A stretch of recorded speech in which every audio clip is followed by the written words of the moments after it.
기본과정 첫날입니다. 시작이 반이니까 집에 가셔서 동영상 좀 빨리 틀어놓고 복습 한번 하시고 다음 주에 뵀으면 좋겠습니다. 더 이상은 바라지 않을게요. 예습 이런 거 원치 않고 복습만 한번 하고 오시면 좋겠습니다. 복습은 항상 하는 얘기처럼 컴퓨터로 1.0으로 놓고 보지 마시고 1.8, 2.0으로 놓고 한번 들어보시고 뭐 적으려고 하지도 마시고 들어보시면 그게 복습이에요. 아셨죠? 아셨죠? 그리고 중간중간에 제 수업을 지금 현재 이해하실 수 있는 상태라 할지라도 100% 이해 못하세요. 한 20% 정도 이해하시는 정도의 수준. 근데 한번 더 들어보시면 프로테이즈가 좀 올라갈 뿐이니까 다 여러 번 듣는다 라는 맥락에서 보시면 될 것 같고, 수업 내용이 별도로 여러분이 뭐 예를 들어 다른 자료를 찾아볼 수 있을 정도, 그 정도의 강의는 아니에요. 너무 많은 얘기를 하고 있고 저희 시험 기출문제뿐만 아니라 다른 시험 기출문제도 다 함축적으로 강의하다 보니까 강의만 잘 들으시면 어떤 문제도 다 푸실 거예요. 그러니까 그런 점은 걱정하지 마시고 수업만 여러 번 들으시면 좋겠습니다. 끝. 됐습니다.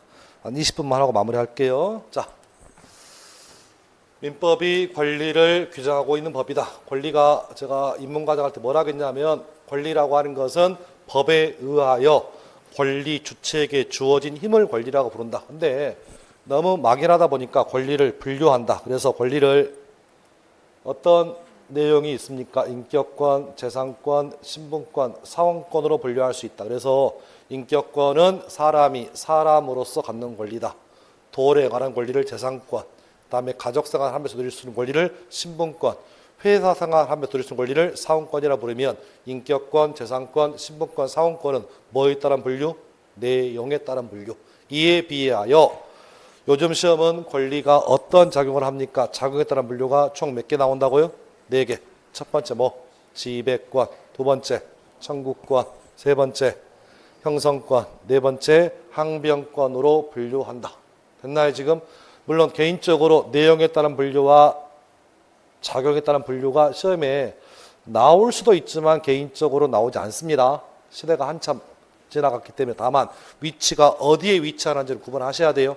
됐죠? 작년처럼, 그러니까 올해죠. 27회처럼 택도 없는 얘기, 쌍팔년도에 나왔던 그런 기출문제가 올해 같은 경우에 한 2문제가 나옵니다. 그래서 혹시나 예상하지 못한 부분이니까 최소한 내용에 따른 분류가 어디에 속하고 작용에 따른 분류가 어디에 속하는지는 구분하셔야 돼. 지, 청, 형, 항은 어디에 따른 분류? 작용.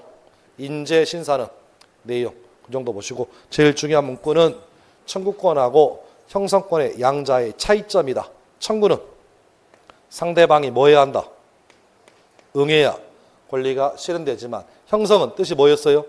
일방적 의사표시만 가지고도 형성되다 보니까 상대방이 응하지 않아도 법률 관계가 변동되는 권리를 뭐라고 한다? 형성권이라고 부르고, 제일 중요한 개념이 뭐라고요? 형성권이다. 그래서 수업 시간에 입문과정 할 때 나름대로 신경을 썼습니다. 형성권의 의미가 뭐라고요? 권리자의 일방적 의사표시만으로도 법률 관계가 변동이 된다. 이런 권리를 뭐라고 한다? 형성권이라고 부르고, 대표적으로 땡땡 취소권, 땡땡 해제권, 땡땡 해지권, 내지는 추인권, 상계권, 일방 예약 완결권 등은 전형적인 뭐에 속한다? 형성권에 속한다. 다시 복습. 언제 취소하든가요? 제한 능력자의 법률행위, 또 착오에 의한 의사표시, 또 사기나 강박에 의한 의사표시는 취소할 수 있고, 언제 해제하든가요? 채무불이행을 이유로 해제한다. 됐나요? 용어 정리. 해제와 해지유 공통은 뭐다? 공통은 해제와 해지유 공통은 일단은 뭐하다? 일단은 유효하다. 유효한 뭐를? 계약을. 그 계약의 이름이 뭐라면? 일시적 계약이라면 뭐 쓰시고? 해제. 그 계약이 무슨 계약이라면? 계속적 계약이라면 뭘 쓴다? 해지를 쓴다. 다만 해제가 되든 해지가 되든 해제에 의해서 무효가 될 수 있고, 어떤 계약이 유효하게 성립한 계약이 무효될 수 있고, 해지도 유효하게 성립한 계약이 무효가 될 수 있는 것은 공통이지만 양자의 본질의 차이는 해, 제는 제거할 제니까 언제부터 무효가 되고 처음으로 돌아가서 무효가 되고 해, 지는 그칠 지니까 언제부터 앞으로만 무효가 된다. 이 정도의 차이는 한번 들어보세요. 그래서 해, 제와 해, 지의 공통은 뭐라고요? 유효하게 성립한 계약이 무효로 되는 것은 매한가지이지만 무효가 되는 과정에서 해, 제는 언제부터? 처음부터 무효. 해, 지는 장래적으로 무효. 뭐 그런 맥락이었고 추인을 인정하는 거. 상계는 뭐였어? 상계? 퉁치는 거. 퉁치는 거. 그렇죠? 내가 나한테 받을 돈이 700이고 받을 돈이 1000이니까 까자. 라는 걸 뭐라 한다? 상계라 불렀고. 매매의 일방예약 완결권은 뭐였어요? 자, 잠깐만. 자, 형성권은 이런 겁니다. 자, 전체 읽어볼게요. 자, 여기 보세요. 취소할 수 있는 법률행위라고 표현하고 있죠. 취소할 수 있는 법률행위는 총 몇 개 있다고요? 3개. 하나 뭐? 제한 능력자의 법률행위, 착오에 의한 법률행위, 사기 또는 강박에 의한 법률행위를 우리는 저렇게 뭐라고? 취소할 수 있는 법률행위라고 부르고 상대방 확정한 경우에 그 취소는 상대방에 대한 뭘로 한다고요? 그러면 항상 이렇게 노란색으로 상대방에 대한 의사표시로 합니다 라는 문구가 나오면 아 이게 뭐구나 형성권이라는 표현이구나. 뭔만 하면 돼. 상대방에 대한 의사표시만 하면 돼. 됐어요 지금? 이런 눈치는 채셨으면 좋겠고. 자, 그 다음 해, 지, 해제도 마찬가지예요. 해, 지나 해, 제도 뭐에 대한? 상대방에 대한 의사표시만 하면 돼요. 이것도 일종의 뭐라고요? 형성권이라는 뜻입니다. 됐어요 지금? 얘기 끝. 자, 하나 봅니다. 제목이 뭐예요? 매매의 뭐? 뭐? 잠깐만. 매매의 예약에는 무슨 예약이 있고 무슨 예약이 있고 일방 예약이 있고 무슨 예약이 있다고요? 쌍방 예약이 있습니다. 다시 매매의 예약에는 종류가 몇 개 있다고요? 일방 예약이 있고 쌍방 예약이 있다. 제가 예약 설명하면서 좀 이해하기 쉽게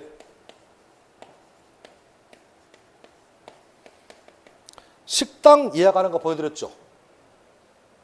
오늘 월요일 제가 이번 주 토요일 날 식당에 가서 저희 부모님 모시고 가서 3명이 예약하려고 한다. 식당 주인한테 오늘 가서 이번 주 토요일 날 저희 부모님 포함해서 저 포함해서 3명이 밥을 먹을 건데 자리 있나요? 라고 뭐하고 물어보고 식당 주인이 확인한 다음에 이번 주 토요일 날 3시에 자리 있습니다. 오세요. 라고 약속을 잡는 걸 뭐라 한다고요? 예약이라고 부른다. 됐나요 지금? 그러면 질문.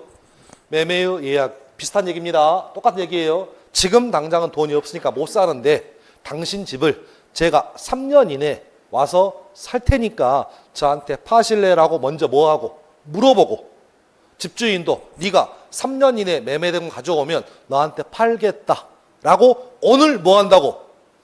예약한다고. 그럼 첫 번째 예약은 계약이나요?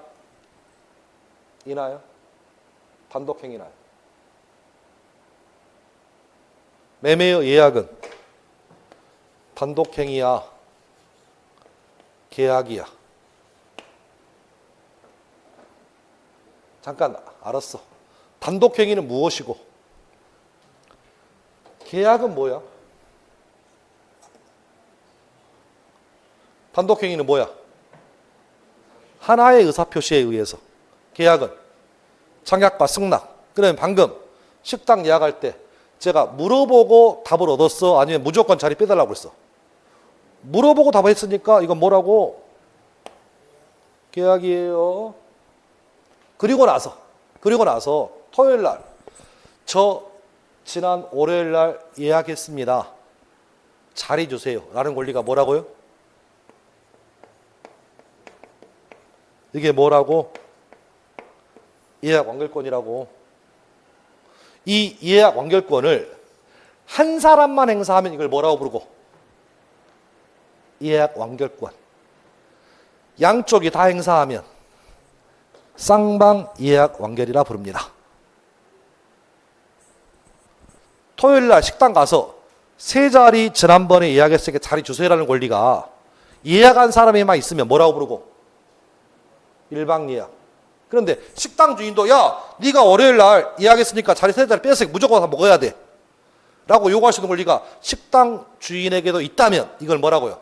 쌍방 예약이라 부릅니다.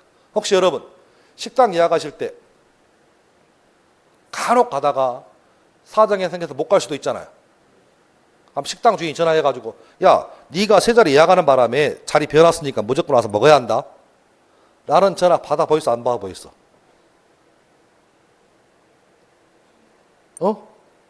그럼 예약 완결권은 누구만 행사하는 거야?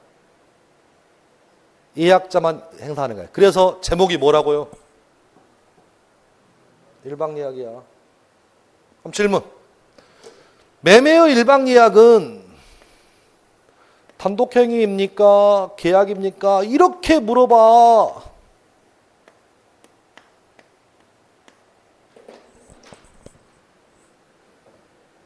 단독행위야? 계약이야? 물어보기도 저도 민망하고요.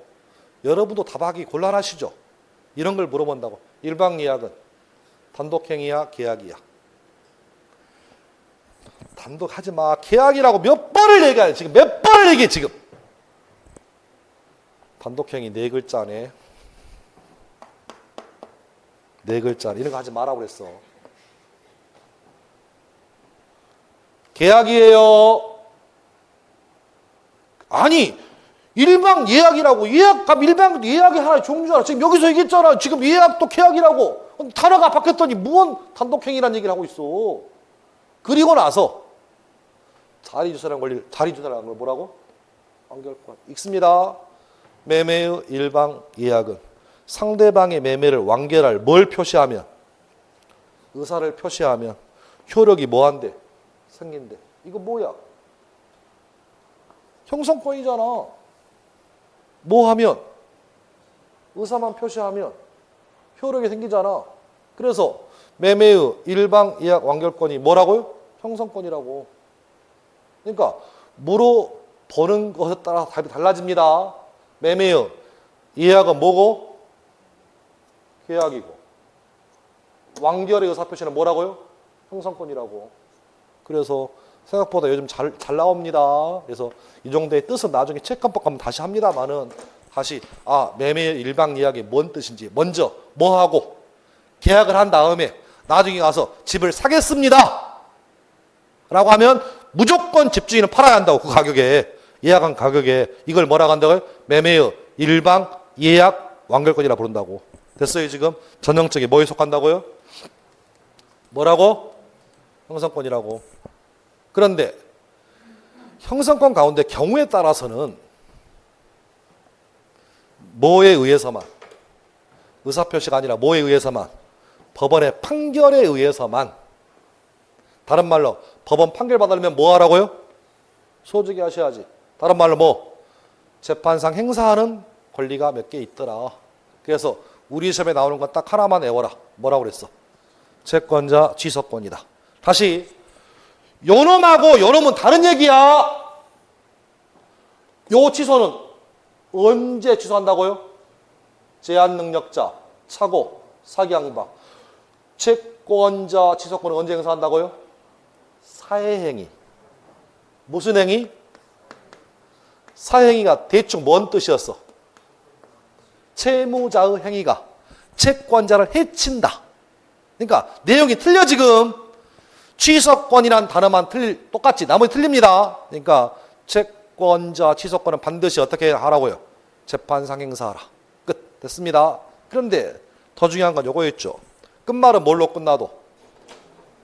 청구로 끝났을 때 실질이 형성권의 권력이 몇 개 있었죠. 물론 끝말이 청구로 끝나면 대부분은 뭐라고요? 대부분은 청구권이지만 몇 개 안 되는 것 중에 끝말이 뭘로 끝났을 때, 청구로 끝났을 때 형성권인 경우가 있다 없다? 있다. 그래서 공유물 분할 청구권, 지상물 매수 청구권, 지료 증감 청구권, 지상권 소멸 청구권, 전세권 소멸 청구권, 부속물 매수 청구권은 끝말이 뭘로 끝나도, 청구로 끝나도 실질이 뭐이더라?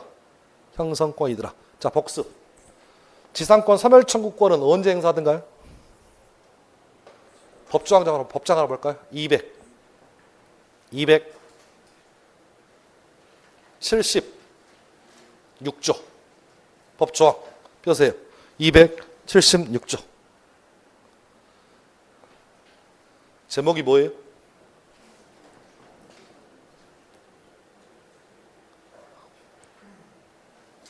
아닌갑다.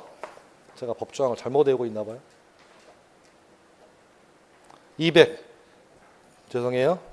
87조. 287조. 지상권은 차후에 배우도록 하고 일단 뜻만 좀 봅니다. 287. 제목이 뭐예요? 지상권 소멸 청구권. 지상권자가 몇 년 이상? 2년 이상 지료, 땅값을 지급하지 아니한 때 누가? 지상권 설정자, 땅 주인은 지상권의 소멸을 뭐한다? 청구할 수 있다. 됐나요? 그럼 지상권 소멸 청구가 들어가면 지상권은 뭐한다? 소멸합니다. 즉시. 됐어요? 또 비교. 311조.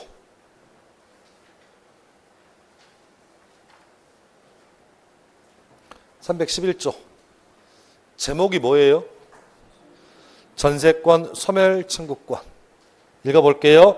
전세권자가 전세권 설정 계약 또는 목적물의 성질에 의하여 정하여진 용법으로 이를 사용 수익하지 아니한 경우라면 전세권 설정자 전세권의 소멸을 뭐 할 수 있다? 청구. 잠깐. 언제 전세권 소멸 청구를 들어갑니까? 정하여진 용법으로 사용 수익하지 아니한 경우에. 이런 얘기 드렸습니다. 201호 아파트를 임대해 놨더니 201호 아파트 앞에 뭐가 돌아간다고요? 반짝이 돌아간다. 주거용으로 쓰라고 했더니 뭐 이상한 짓을 하고 있더라. 그러면 정하여진 용법을 쓰고 있지 않잖아. 그럼 방빼라는 권리를 뭐라 한다? 전세권 소멸 청구라고 부른다. 그 정도의 뜻 정도 보시면 되니까 앞으로 몇 개 더 있지만 이렇게 소멸 청구가 나오면 대부분 다 뭐라고요? 형성권이다. 됐나요 지금? 얘기 끝. 하나 다 갑니다. 268조.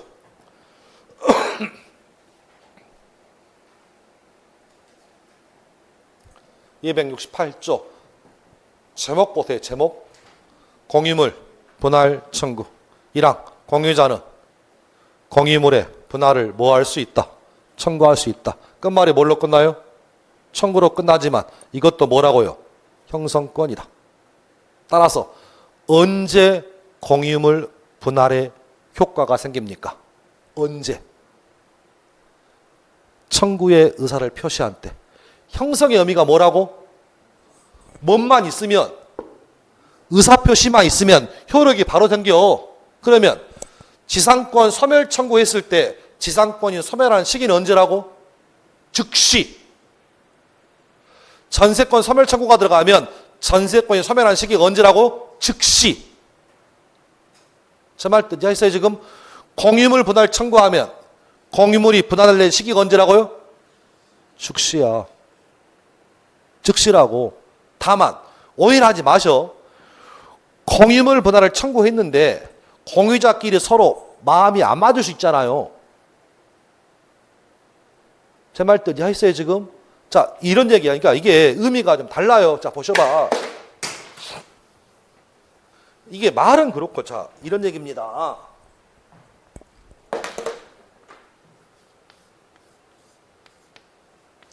갑이 을을 상대로 해서 전세권 소멸 청구권 행사했습니다. 예를 들어서 9월 7일 날. 그러면 전세권이 소멸하는 시기는 언제예요? 1번 짐 뺄 때, 2번 이사 간 때, 3번 전세금 돌려준 때, 4번 9월 7일. 9월 7일이라고! 이 전세권자 살고 있어, 안 살고 있어? 살고 있겠지. 그리고 나서 이 사람이 10월 7일 날 이사를 갔대. 뭐 이 사람도 바로 나가겠냐고. 아니 202로 반짝이 돌아가고 있어. 반짝이 돌아간다고. 반짝이 돌아가고 있어. 지금 영업하고 있어. 여기서. 그럼 이 사람이 전세권 소멸 청구하면 나가겠어, 안 나가겠어? 예, 나가겠습니다. 이런 놈이 어딨냐고. 안 나가. 안 나갈 거라고. 그럼 결국은 어찌됐든 간에 내보냈다는 거야. 그 내보낸 날짜가 10월 7일이라는 거야. 자, 질문. 전세권 소멸한 시기는 언제라고요? 9월 7일이라고. 그러면 9월 7일부터 10월 7일 한 달 사이는 얘는 무단점이야. 무단점이라고. 이거 불법행위입니다. 손해배상 청구합니다. 이 법리를 이해하셔야 돼. 얘는 전세권자니까 기간 동안 사용 수익할 수 있지만 9월 7일 날 전세권이 끝났기 때문에 그 뒤에 사는 기간은 무조건 다 무슨 점이라 불법점이야. 그건 차후에 손해배상을 청구하는 것은 변론으로 치더라도 전세권 소멸한 시기는 언제라고요? 9월 7일. 다시 연습 다시. 그러니까 이게 형성권이 이래서 어려워. 자, 보셔봐.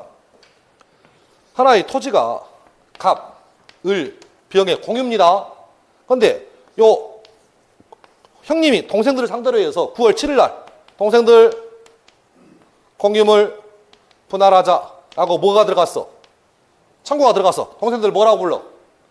오빠, 아버지 돌아가신 지 몇 년 됐다고 벌써 쪼개자고 그래. 나는 못 쪼개네. 나는 못 쪼개. 난 죽어도 못 쪼개. 오빠, 쪼개서 뭐 하려고? 대출 받으려고? 나는 못 쪼개. 오빠를 위해서라도. 그러면 큰 오빠 뭐라 어떻게 하시겠어? 말로 끝내시겠어? 소송 제기하시겠어? 오빠랑 쪼개고 싶어 그러면 소송을 제기하시죠. 보셔봐. 9월 7일 날 의사 표시했어. 근데 동생들이 말을 들어먹어 안 들어먹어? 안 들어먹어. 그래서 예를 들어서 한 12월 7월 날 소제기했어. 분할 청구하자고. 그리고 나서 재판이 질질 끌어지겠잖아. 뭐 나오네 안 나오네 재판 또 열어주고 또 2월 달에 가면 판사가 교체됐다고 연기되고 있다고 해가지고 최종 결론이 소제기해가지고 한 해 먹어서 12월 8일 날 법원에서 야, 땅 쪼개 이렇게. 이런 판결 내놨어. 자, 질문. 공유물 분할되는 시기 언제야? 연날짜야. 형성이니까 실제로 쪼개진 날짜가 이날이어도 연날짜에 쪼개져. 형성이니까. 제 말 뜻 이해하시어요 지금? 그러니까 이게 형성이라고. 뭔만 표시하면 의사만 표시하면 효과는 바로 발생해. 차후에 쪼개주고 안 쪼개 나중 문제야 이것은. 이 관계를 먼저 이해하셔야 돼. 제 말 뜻 이해하시어요 지금? 그러니까 이런 맥락을 이해하셔야 나중에 물건법 가면 쉬워집니다. 그러면 보셔봐. 요 날짜에 판결 받아가지고 땅이 쪼개졌다 치면 그러면 요 사이는요. 요 사이는 어찌 보면 타인의 토지를 부당하게 사용한 거야. 땅은 이미 여기 쪼개져 있어. 이 말의 의미가 형성의 의미야. 제 말 뜻 이해하셨나요 지금? 그래서 그런 맥락의 의미가 하나씩 배울 거니까 그렇게 보시면 되겠습니다. 그래서 제일 중요한 얘기는 요 형성권의 의미가 매년 시험에 나오고 기출문제를 보면 주로 이런 겁니다. 다음 중 형성권 찾아라. 아닌 걸 찾아라. 또 끝말이 청구권이지만 실질이 형성권 찾아라. 이런 맥락이 좀 문제가 많이 나오니까 그렇게 확인하시면 되겠고. 마지막 하나. 항변이 뭐였어요? 항변권이란 상대방의 권리를 부인하는 권리다. 상대방 권리를 인정하는 권리다. 인정한다. 부인하는 권리 아니다. 인정을 하지만 상대방 권리를 뭐 할 수 있는 권리? 거절하는 권리를 뭐라 한다? 항변이라고 부른다. 그래서 제가 소송상 얘기를 잠깐 했어요. 자, 보세요. 의미를 보여드릴게. 갑이 을이란 사람에게 너 지난번에 빌려간 1,000만 원 갚아라 라고 청구가 들어옵니다. 선생님, 2주 전에 빌려간 1,000만 원 언제 갚으실 거예요? 여기서 피고 을 빌려간 적이 없어요. 이게 뭐라 간다고요? 을 뭐라 간다고? 이건 부인이야. 이건 뭐라고? 부인이라고. 부인이에요. 두 번째, 청구하니까 선생님이 뭐라 하냐면 빌려간 거 맞는데 내가 갚아줬냐고. 뭐라고? 빌려간 거 맞는데 지난주에 갚아줬냐고. 이건 뭐라고 한다고요? 이건 항변이야. 부인과 항변의 차이는 이해했어요? 지금 부인은 뭐라고? 너한테는 그런 권리가 없다는 거야. 나는 너에게 돈을 빌린 적이 없다는 거야. 항변은 뭐라고? 아, 맞아. 빌린 거 맞아. 대신 나 갚았잖냐고. 이건 뭐라고? 항변. 부인과 항변은 틀립니다. 우리는 앞으로 주구장창 이 항변이 너무 어려울 거예요. 항변을 다른 말로 대항이라고도 표현할 수 있습니다. 이게 국어적인 표현이라 너무 어려워요. 지금 항변한다, 대항한다. 부인의 권리가 아니에요. 항변권은 상대방 권리를 뭐 하는 권리가 아니라 부인하는 권리가 아니라 상대방 권리를 뭐 하지만 인정은 하지만 너의 권리를 내가 거절하겠다의 의미가 항변입니다. 제 말뜻 이해하셨나요? 지금 그래서 어찌 보면 가장 어려운 개념이긴 하지만 항변 앞으로 계속 써먹을 거니까 이 정도의 뜻 보시면 좋겠습니다. 자, 그렇게 해서 오늘 어디까지 한글로 치냐면 나머지 읽지 마세요.